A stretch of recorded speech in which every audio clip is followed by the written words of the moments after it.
panduan ibadah online sebentar yuk.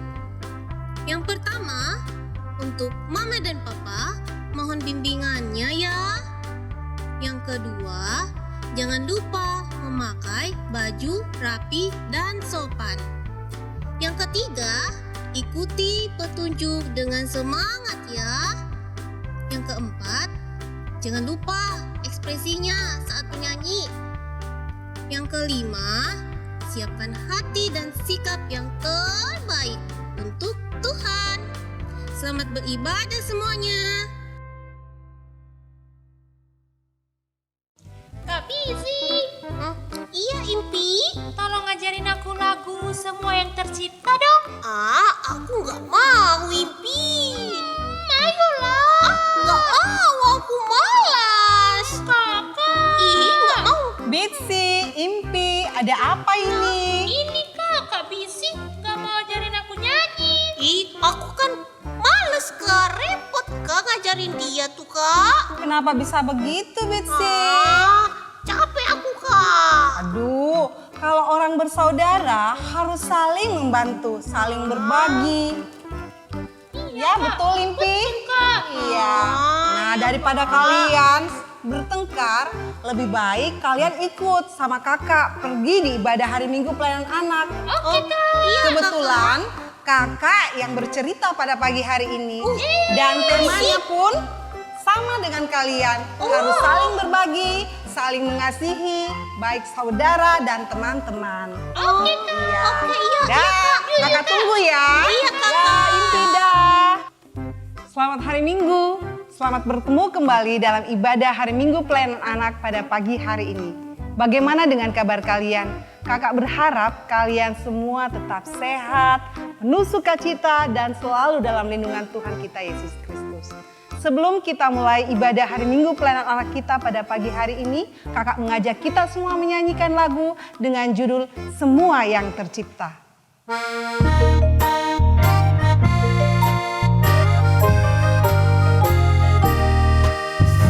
Semua yang tercipta, hai alam semesta, agungkan nama Tuhan dan puji kasih-Nya. Matahari, bulan, bintang, burung, ikan-ikan, seluruh marga satwa di gunung dan lembah. Adik-adik, kita akan membaca dan merenungkan firman Tuhan pada pagi hari ini. Namun sebelumnya mari kita satu di dalam doa. Kita berdoa. Tuhan Yesus yang baik, terima kasih untuk berkat dan penyertaan yang sudah Tuhan boleh berikan buat kami sepanjang hari ini. Kami akan mulai ibadah kami Tuhan. Berkatilah ibadah ini Tuhan mulai dari awal, pertengahan hingga akhirnya. Biarlah semuanya itu boleh jadi hanya seturut dengan kehendak-Mu. Di dalam nama Tuhan Yesus kami naikkan doa ini. Amin. Adik-adik, pembacaan Alkitab pada pagi hari ini terambil dari kitab 2 Korintus pasal 3 ayat 2 dan 3.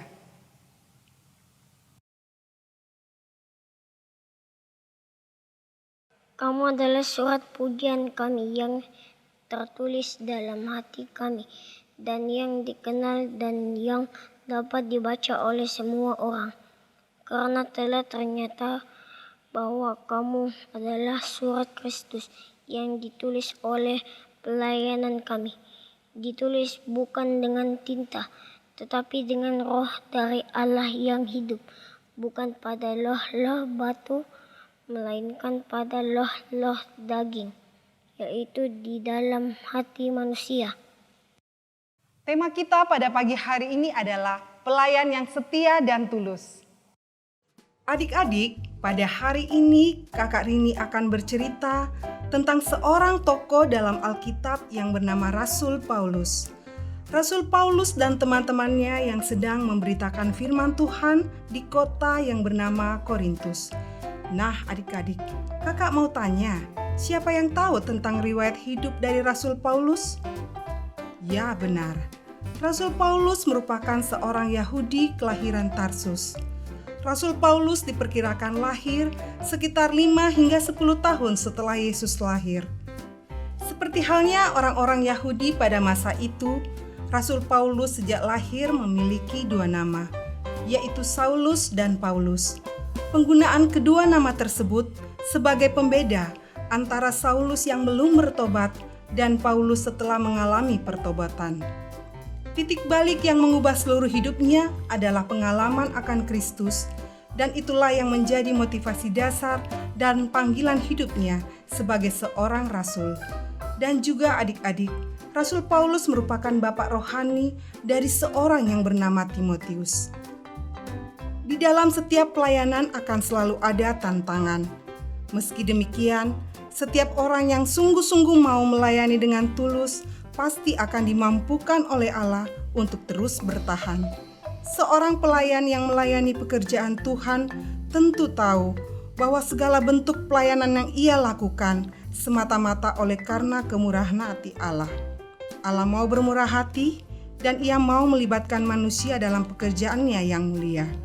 Oleh karena itu, setiap pelayan yang memahami hal ini tidak akan menyelewengkan tugas pemberitaan Injil dengan mencari pujian dan keuntungan bagi dirinya sendiri. Nah, adik-adik, begitu pula dengan cerita kita hari ini. Kenyataan yang terjadi di jemaat Korintus rupanya berbeda.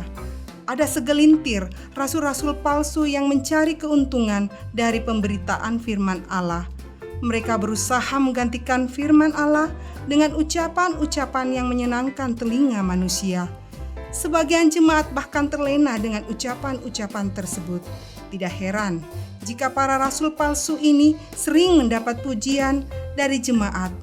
Jemaat bahkan sering membanding-bandingkan pelayanan para rasul palsu tersebut dengan pelayanan Rasul Paulus bersama dengan rekan-rekannya yang telah diutus oleh Allah. Belum lagi para rasul palsu kepemimpinan Paulus dalam pelayanan yang sedang ia kerjakan. Kendati demikian, Roh Kudus selalu menolong Rasul Paulus untuk tetap sabar dan rendah hati. Paulus tidak menyerah karena ia tahu bahwa pelayanan yang ia kerjakan adalah bentuk kemurahan hati Allah. Ia yakin Allah memberkati pelayanan yang dilakukan dengan kerendahan hati, jujur, dan benar di hadapan Allah. Mungkin adik-adik bertanya, mengapa pelayanan yang dilakukan rasul-rasul palsu itu lebih banyak mendapatkan pujian dibandingkan pelayanan yang dilakukan oleh Rasul Paulus bersama dengan teman-temannya? Ya, adik-adik, jawabnya adalah karena Rasul Paulus bersama teman-temannya yang diutus oleh Allah tidak mempunyai surat persetujuan dalam memberitakan firman Tuhan. Sementara rasul-rasul palsu itu mempunyai surat persetujuan itu. Melalui surat 2 Korintus 3 ayat 1 hingga ayatnya yang ke-11, sebagai bapak rohani, Rasul Paulus hendak menyatakan kekecewaan sekaligus menyampaikan pengajaran kepada umat. Pasalnya, segala bentuk ucapan-ucapan yang menyenangkan telinga belum tentu menjadi benih yang baik bagi pertumbuhan iman jemaat di tengah pergumulan. Bagi Rasul Paulus, firman Allah yang diberitakan tidak dapat memberi kelegaan, namun juga menegur kesalahan dan mengingatkan ketika jemaat mengabaikan kehendak Allah. Pelayanan yang disertai oleh Roh Kudus akan menjadikan umat sebagai pribadi yang lebih baik dan semakin berkenan kepada Allah. Roh Kudus menjadi satu-satunya penuntun yang memberi hikmat dan menyertai pelayanan Paulus bersama rekan-rekannya. Roh Kudus jugalah yang memberi kekuatan di tengah berbagai penderitaan dan fitnaan yang mereka alami. Paulus meyakini bahwa pengajaran yang disampaikan kepada umat melalui bimbingan Roh Kudus tertulis dalam loh-loh hati mereka. Memang ada kalanya teguran dan nasihat yang disampaikan tidak menyenangkan telinga, namun itu berguna untuk membangun iman jemaat.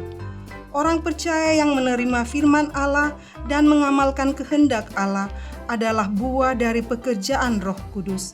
Paulus menyebutnya sebagai surat Kristus yang terbuka. Sebab Roh Kudus mengukir perkataan dan teladan Kristus di dalam loh-loh hati orang percaya. Semua menyatu utuh membentuk pribadi yang memuliakan Allah melalui perkataan dan tingkah lakunya yang benar. Bagaimanapun juga, sebagai pemimpin rohani, seorang pelayan tidak boleh mencari pujian dan keuntungan bagi dirinya. Kualitas seorang pemimpin rohani tidak terletak pada ucapannya yang menunai pujian, melainkan pada teladan hidup yang selalu membangun iman. Ia hanya perlu melakukan tugasnya dengan benar di hadapan Allah, sebab Allah tidak melihat apa yang dikerjakan ataupun mendengar apa yang ia ucapkan. Akan tetapi Allah melihat jauh ke dalam hati dan mengetahui segala motivasi di balik pelayanan yang dilakukan. Nah, adik-adik, begitu juga dengan kita. Di dalam adik-adik melakukan kebaikan kepada saudara dan teman, maka adik-adik sudah menyenangkan hati Tuhan Yesus. Ingatlah bahwa setiap perbuatan yang terpuji juga adalah bentuk pelayanan yang paling sederhana. Kita bisa berbagi roti dengan teman, kita membantu adik mengerjakan PR, atau kita membantu orang tua di rumah. Semua itu kita lakukan untuk menyenangkan hati Tuhan. Di saat teman, adik, kakak, dan orang tua kita melihat perbuatan yang kita lakukan, mereka pun turut memuliakan Tuhan. Tetapi adik-adik, kakak ingatkan ya, adik-adik jangan melakukan kebaikan karena ingin mendapat pujian dari banyak orang dan membuat kita menjadi sombong. Semua kebaikan yang kita lakukan dan prestasi yang kita capai semata-mata karena Tuhanlah yang menolong kita. Adik-adik adalah calon pemimpin masa depan. Pemimpin yang baik perlu memiliki sikap rendah hati dan hindari sikap yang membanggakan diri sendiri. Nah, pesan kakak untuk cerita kita hari ini adalah tetaplah berdoa, mintalah Roh Kudus menolong adik-adik supaya adik-adik menjadi anak-anak yang selalu menyenangkan hati Tuhan. Tuhan Yesus memberkati kita semuanya. Amin. Untuk merespon pembacaan kita pada pagi hari ini, mari kakak mengajak kita semuanya untuk menyanyi lagu It's a Greeting.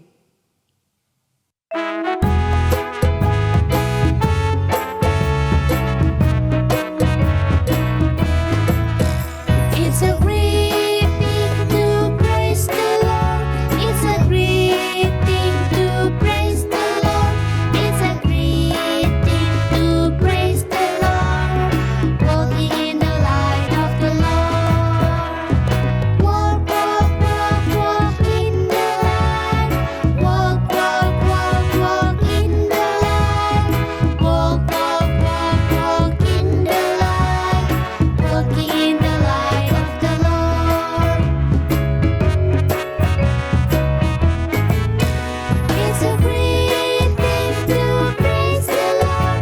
It's a great thing to praise the Lord. It's a great thing to praise the Lord. Walking in the light of the Lord. Walk, walk, walk, walk in the light. Walk, walk, walk, walk in the light. Walk, walk, walk, walk in the light.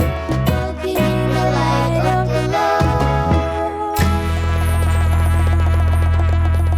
Kita akan mengakhiri ibadah hari Minggu pelayanan kita pada pagi hari ini. Untuk itu mari kita satu kembali dalam doa. Kita berdoa. Tuhan Yesus yang baik, tidak henti-hentinya kami datang dan mengucap syukur kepadamu Bapa, karena begitu besar penyertaan yang sudah Tuhan Engkau boleh berikan buat kami pada pagi hari ini. Terima kasih Tuhan, kalau kami sudah boleh mendengar dan merenungkan firman-Mu, biarlah apa yang kami boleh dengar tadi Tuhan, boleh menjadi rema dalam kehidupan kami hari lepas hari. Inilah doa kami, di dalam nama Tuhan Yesus, kami naikkan doa ini. Amin. Adik-adik, ibadah hari Minggu pelayanan kita pada pagi hari ini telah selesai, dan jangan lupa kita akan bertemu kembali dalam ibadah hari Minggu pelayanan anak di minggu yang akan datang. Tuhan Yesus memberkati kita semuanya. Impi, Ya kak. gimana lagu yang semua yang tercipta itu?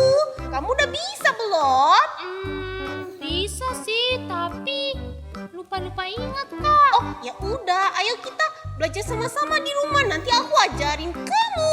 Yeay, oke kak. Oke, Aku senang banget. Makasih kakak Bisi. Sama-sama, Impi.